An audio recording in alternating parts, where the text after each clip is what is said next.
England के देहाती इलाके में 3 दोस्त गाड़ी में सिगरेट पीते हुए दूर एक घर पर नजर रख रहे हैं। दरवाजे पर डॉक्टर रिचर्ड कुछ मरीजों को विदा कर रहे हैं। टेरी अपने दोस्तों को भरोसा दिलाता है कि रिचर्ड हर शुक्रवार अपनी पत्नी को बाहर खाना खिलाने ले जाता है, इसलिए उनके जाने के बाद वे घर लूट सकते हैं। जब लड़के इंतजार कर रहे होते हैं, मैरी उनके पास आती है और अपने बॉयफ्रेंड नेथन को उसकी गाड़ी ले जाने के लिए डांटती है क्योंकि उसे काम पर जाना है। बहस शुरू हो जाती है, लेकिन टेरी जब उस जोड़े को आखिरकार घर से बाहर जाते देखता है तो वे रुक जाते हैं। नेथन तुरंत गाड़ी चलाकर घर के सामने ले जाता है और मैरी अपनी साइकिल से उनके पीछे जाती है। जब उसे काम से फोन आता है तो नेथन उसे भरोसा दिलाता है कि वे 20 मिनट में फ्री हो जाएंगे, इसलिए मैरी अपने बॉस से 1 घंटे में पहुंचने का वादा करती है। मैरी के बाहर इंतजार करने के लिए राजी होने के बाद लड़के बाड़ फांदकर अंदर जाते हैं, लेकिन टेरी ठीक से उतर नहीं पाता और अब लंगड़ा रहा है। गैट्स दरवाजे का शीशा तोड़ देता है और टेरी उसे डांटता है, ये बताते हुए कि गमले में एक छिपी हुई चाबी है। अंदर पहुंचने पर गैट्स पूछता है कि तिजोरी कहाँ है, लेकिन टेरी को कोई अंदाजा नहीं है। उसकी माँ उस घर में सफाई का काम करती है और उसने घर के बारे में कुछ बातें बताई थीं, लेकिन तिजोरी की जगह नहीं। गुस्से में गैट्स झाड़ू वाली अलमारी खोलता है और नखरे दिखाते हुए सामान इधर उधर फेंकने लगता है, इसलिए टेरी जल्दी से सब वापस जगह पर रख देता है। हालांकि गैट्स दूसरे कमरों में भी चीजें फेंकना और तोड़ना जारी रखता है। टेरी परेशान हो जाता है क्योंकि उन्होंने वादा किया था कि वे कोई नुकसान नहीं करेंगे, और नेथन उसका ध्यान ये कहकर भटकाता है कि उसकी एक बाली खो गई है। गैट्स डॉक्टर की अलमारी से दवायां और पत्नी के कमरे से गहने चुरा लेता है। वह केट नाम के एक कमरे में रखे गुड़ियों के घर भी तोड़ देता है। नेथन फ्रिज से खाना निकालता है जबकि टेरी तहखाने में जाता है, जहां उसे आखिरकार तिजोरी मिल जाती है।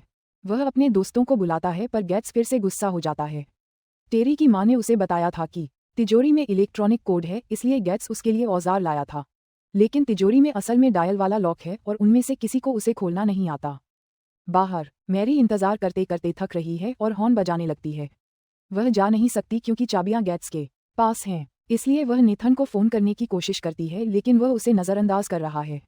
तहखाने में नेथन ड्रिल और फिर हथौड़े से तिजोरी खोलने की कोशिश करता है, पर कुछ काम नहीं आता। टेरी स्टेथोस्कोप का इस्तेमाल करते हुए डायल घुमाता है, पर उसका भी कोई फायदा नहीं होता। नेथन आखिरकार मैरी का फोन उठाता है और वह उसे बताती है कि उसे निकलना होगा, तो वह फोन काट देता है। टेरी मान जाता है कि उन्हें अब चलना चाहिए, जिससे नेथन भड़क जाता है। तब गैट्स को एक विचार आता है, वे मालिकों के वापस आने का इंतजार करेंगे और उन्हें तिजोरी का कोड बताने के लिए मजबूर करेंगे। जब मैरी दोबारा फोन करती है तो नेथन उसे काट देता है। बाहर अब अंधेरा हो चुका है और मैरी को काम से लगातार फोन आ रहे हैं। वह हॉर्न बजाना और नेथन का नाम चिल्लाना जारी रखती है, लेकिन वह गैट्स के साथ टीवी देखते हुए उसे अनसुना कर देता है। टेरी उसे छोड़कर आने की पेशकश करता है, लेकिन गैट्स उसे नहीं जाने देता क्योंकि उसे लगता है कि वह भागने की कोशिश कर रहा है। आखिरकार नेथन उस चिल्लाहट से तंग आ जाता है, इसलिए वह दरवाजे पर जाता है और मैरी से कहता है कि उसे बस 5 मिनट और चाहिए, और उसे अंदर आने के लिए मना लेता है। उसका फोन छीनने के बाद वह उसे मेज पर धकेलता है और वे रोमांस करने लगते हैं। इधर उधर देखते हुए गैट्स को एक छोटी लड़की की तस्वीर मिलती है। टेरी समझाता है कि वह मालिकों की बेटी केट है, जिसकी बहुत पहले मौत हो गई थी। मेज पर चल रहा उनका निजी पल तब रुक जाता है जब मैरी नेथन को बताती है कि वह गर्भवती है। हालांकि नेथन को कोई फर्क नहीं पड़ता क्योंकि उसे लगता है कि इस डकैती से मिलने वाले पैसे बच्चे को पालने के लिए काफी होंगे। अचानक उन्हें बाहर कुछ शोर सुनाई देता है और समझ आता है कि मालिक वापस आ गए हैं। लड़के अपने चेहरे मोजों से ढक लेते हैं और मैरी को भी ऐसा ही करने को मजबूर करते हैं। जैसे ही वह जोड़ा अंदर आता है, नेथन और गैट्स उन पर हमला कर देते हैं। हाथापाई में एलेन एक टूटे हुए फूलदान के टुकड़ों पर गिर जाती है, जिससे उसका हाथ कट जाता है। रिचर्ड उसकी मदद करने की कोशिश करता है, लेकिन लड़के उस जोड़े पर काबू पा लेते हैं और उन्हें लिविंग रूम में ले जाते हैं। बेबस रिचर्ड उनसे कहता है कि वे जो चाहें ले जा सकते हैं, लेकिन उन्हें कम से कम एलेन की चोट का इलाज करने देना चाहिए। मैरी एलेन के लिए फर्स्ट एड किट और पानी का गिलास लाती है। फिर वह रिचर्ड के निर्देशों के अनुसार घाव को साफ करके पट्टी बांधती है। गैट्स कुछ मोजे फेंकता है और मैरी को एलेन के हाथ बांधने के लिए मजबूर करता है। जब गैट्स पैसों के बारे में पूछता है तो रिचर्ड उसे अपना बटुआ दे देता है और किचन में छिपी कुछ नकदी का जिक्र करता है, जिसे लेने टेरी चला जाता है। फिर लड़के तिजोरी के बारे में पूछते हैं और रिचर्ड बहाना करता है कि ऐसी कोई चीज नहीं है, इसलिए उस जोड़े को घसीटकर तहखाने में ले जाया जाता है। मैरी को ये पूरी योजना पसंद नहीं आती और नेथन उसे चुप रहने को कहता है क्योंकि वह ये सब बच्चे के लिए कर रहा है। नेथन रिचर्ड पर कोड बताने के लिए बार बार चिल्लाता है, लेकिन रिचर्ड बस उसके बर्ताव की बुराई करता है, इसलिए नेथन उसे थप्पड़ मार देता है। गैट्स अपनी सिगरेट एलेन के चेहरे के बहुत करीब ले जाता है, लेकिन नेथन उसे जलाने से पहले ही रोक देता है और कहता है कि वह होश में रहे। फिर गैस नेथन को एक कटर देता है और उससे कहता है कि रिचर्ड को तब तक चोट पहुंचाओ जब तक वो तिजोरी का कोड न बता दे। आखिर में मैरी का सब्र टूट जाता है और वो ऊपर चली जाती है, तो गैस भी उसके पीछे हो लेता है। मोजे उतारने के बाद मैरी लैंडलाइन फ़ोन उठाती है और इमरजेंसी सर्विस को कॉल करने के लिए बाथरूम में छिप जाती है। बदकिस्मती से गैस लात मारकर दरवाज़ा खोल देता है और मैरी के बाल पकड़कर उसे बाहर घसीटता है। फ़ोन का आउटलेट तोड़ने के बाद गैस अपने मोजों से मैरी के हाथ बांध देता है और उसका सिर आईने पर दे मारता है और उस पर इल्जाम लगाता है कि वो बच्चे के जरिए नेथन को फंसाना चाहती है। बेसमेंट में सबको चीखें सुनाई देती हैं और रिचर्ड उनसे कहता है कि उन्हें गैस की बातों में नहीं आना चाहिए। वो नेथन और टेरी को उनके नाम से पुकारता है और बताता है कि बचपन में वो उनका डॉक्टर था। रिचर्ड उनके परिवारों को जानता है और उसने उन्हें पक्के दोस्तों की तरह बड़े होते देखा है, लेकिन उसे लगता है कि गैस जैसा बाहरी शख्स उनकी जिंदगी बर्बाद कर रहा है। नेथन भड़क जाता है और उस पर फिर से चिल्लाता है, लेकिन टेरी अपने मोजे उतार देता है और रिचर्ड की बात मानकर कहता है कि उन्हें यहाँ से चले जाना चाहिए। गुस्से में नेथन उसे दीवार की तरफ धकेलता है और अपने मोजे उतारकर अपने दोस्त को मुंह बंद रखने की धमकी देता है। उसी वक्त गैस मैरी के साथ वापस आता है और दूसरों को बताता है कि इसने पुलिस को फ़ोन करने की कोशिश की थी। नेथन एलेन की गर्दन पर कटर रखता है और कोड मांगता है। जब रिचर्ड कोई जवाब नहीं देता तो गैस नेथन के कान में कुछ फुसफुसाता है, जिससे वो एलेन की उंगली काटने की धमकी देने लगता है, क्योंकि रिचर्ड अब भी साथ देने से मना कर देता है। गैस बंदूक निकालकर रिचर्ड पर तान देता है और नेथन को उंगली काटने का हुक्म देता है। थोड़ी हिचकिचाहट के बाद नेथन पीछे हट जाता है और गैस से कहता है कि ये काम वो खुद करे। दोनों में बहस छिड़ जाती है और गैस नेथन पर बंदूक तानकर उसे उंगली काटने के लिए मजबूर करता है। नेथन रिचर्ड से कोड के लिए गिड़गिड़ाता है और एलेन की उंगली पर कटर चलाने ही वाला होता है कि आखिरी पल में वो घूमकर गैस के हाथ पर वार कर देता है, जिससे उसकी बंदूक गिर जाती है। गैस नेथन को पकड़कर उसे सिर से टक्कर मारता है। फिर वे फर्श पर गिरकर लड़ने लगते हैं। नेथन कटर से गैस को मारने की कोशिश करता है, पर गैस उस पर भारी पड़ता है और पहले उसे ही चाकू घोंप देता है। रिचर्ड खुद को आज़ाद करने के लिए कहता है ताकि वो नेथन की मदद कर सके, लेकिन गैस एक कपड़े और टेप से अपने हाथ की पट्टी करते हुए उसका मजाक उड़ाता है।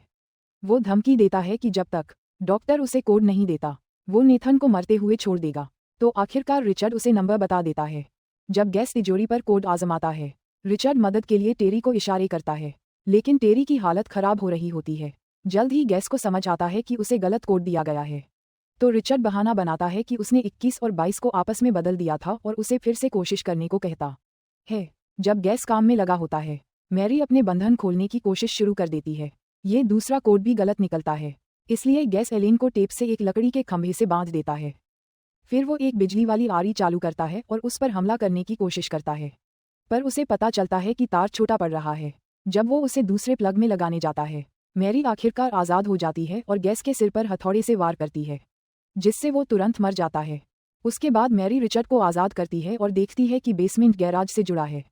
वहाँ एक वैन खड़ी है, इसलिए वो नेथन को अस्पताल ले जाने के लिए वहाँ से हटाना चाहती है, लेकिन रिचर्ड एक छिपी हुई बंदूक निकाल लेता है और ऐलान करता है कि कोई कहीं नहीं जा रहा।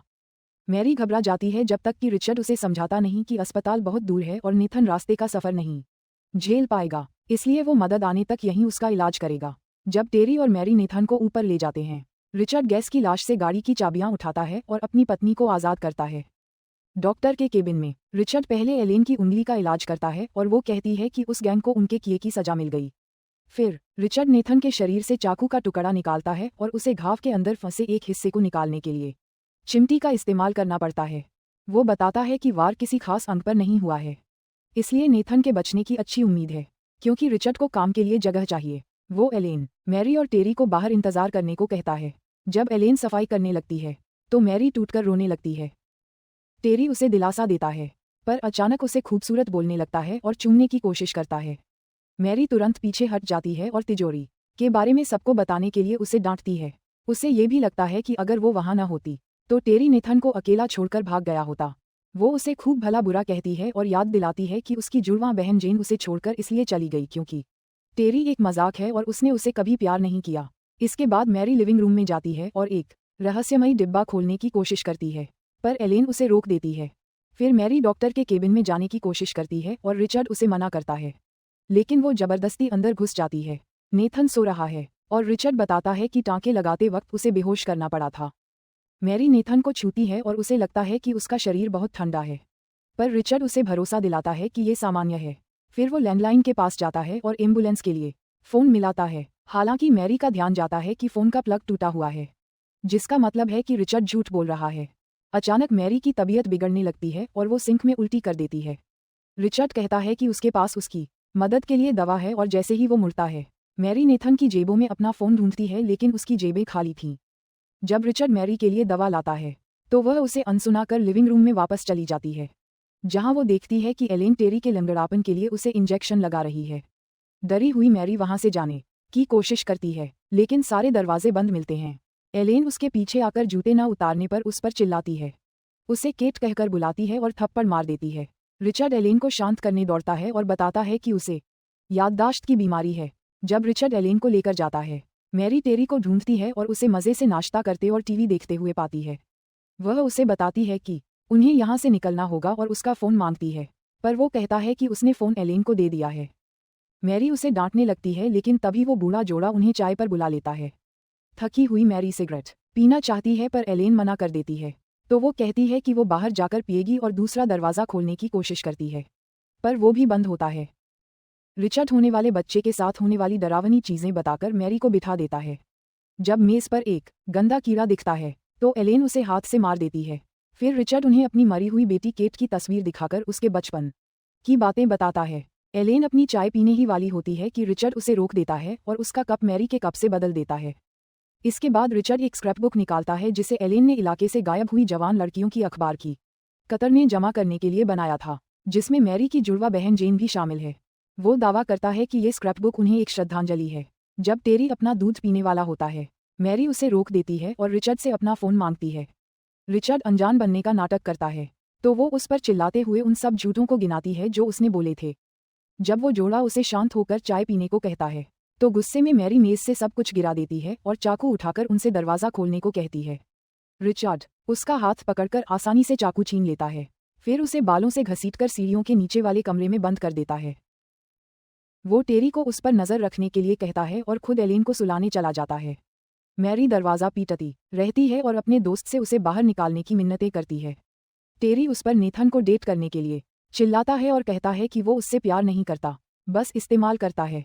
रोती हुई मैरी उसे बताती है कि नेथन मर चुका है, पर टेरी उसकी बात अनसुनी कर देता है।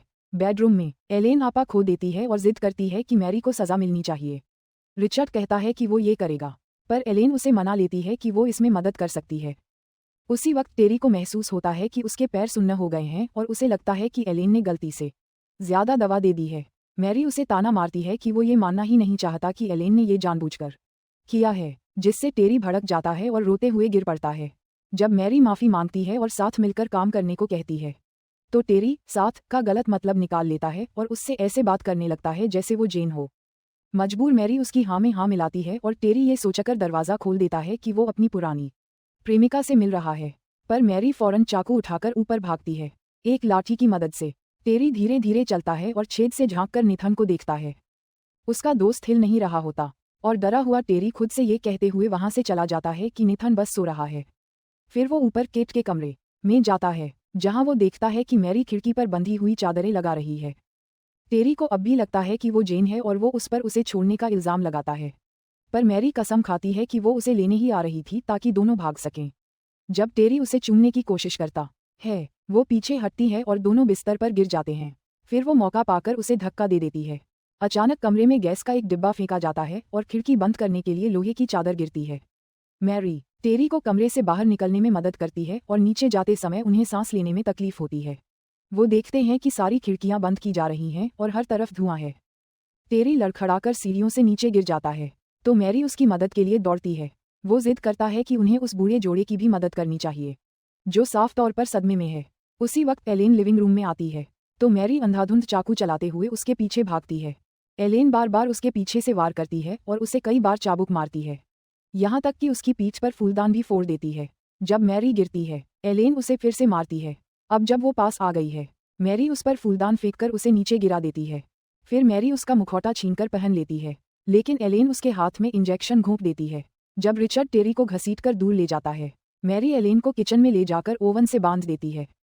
वो उसे बार बार थप्पड़ मारती है और पूछती है कि उस सुई में क्या था, जबकि एलेन हंसती है और उसके दांत गिर जाते हैं। तभी अचानक रिचर्ड मैरी के पीछे आता है, उसका मुखौटा हटाता है और उसका गला घोंटने लगता है।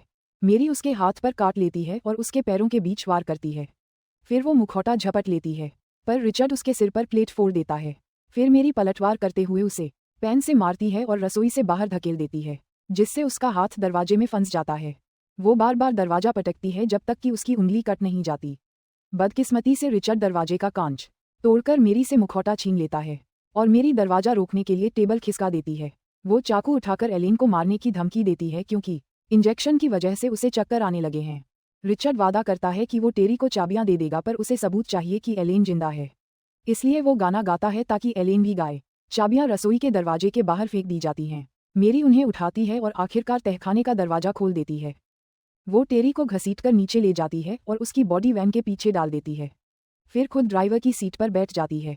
जैसे ही वो गराज का दरवाजा खोलती है, सामने एलेन और रिचर्ड रास्ता रोके खड़े मिलते हैं। वो उन पर वैन चढ़ाने की कोशिश करती है, पर तभी टेरी उसे उसी बंदूक से गोली मार देता है जो रिचर्ड ने दी थी। जब मेरी तड़प तड़प कर दम तोड़ रही होती है, रिचर्ड उसका मजाक उड़ाता है। फिर वो और एलेन मिलकर टेरी को व्हीलचेयर पर बिठाते हैं और कहते हैं कि उसे इनाम मिलना चाहिए। रिचर्ड आखिरकार तिजोरी खोलता है, पर पता चलता है कि वो तो एक गुप्त बंकर का दरवाजा है। अंदर जेन एक बिस्तर से जंजीरों में बंधी है। असल में केट की मौत के बाद एलेन और रिचर्ड अपनी बेटी की जगह लेने के लिए लड़कियों का अपहरण कर रहे थे। वो लड़कियों को केट के कपड़े पहनाते और उन्हें केट के नाम से ही बुलाते थे। अगर कोई लड़की बात नहीं मानती तो उसे मारकर दूसरी लड़की ले आते। जेन अब तक बची थी क्योंकि वो कहना मान रही थी। जोड़े की मदद करने के इनाम में टेरी को जेन के साथ बंकर में बंद कर दिया जाता है। एक हफ्ते बाद टेरी की मां जीन बिना किसी शक के घर की सफाई पूरी करती है। फर्श पर गिरे अपने बेटे के कान के बुंदे पर उसका पैर पड़ जाता है, इसलिए वो उसे देख नहीं पाती। गार्डन में वो जोड़ा दबी हुई लाशों को छिपाने के लिए नई झाड़ियां लगाने की योजना बना रहा है। जाते वक्त जीन अपने मालिकों को बताती है कि उसका बेटा लापता है और वो बहुत परेशान है। एलेन और रिचर्ड उसे दिलासा देते हैं कि चिंता मत करो, आजकल के बच्चे बस ऐसे ही कभी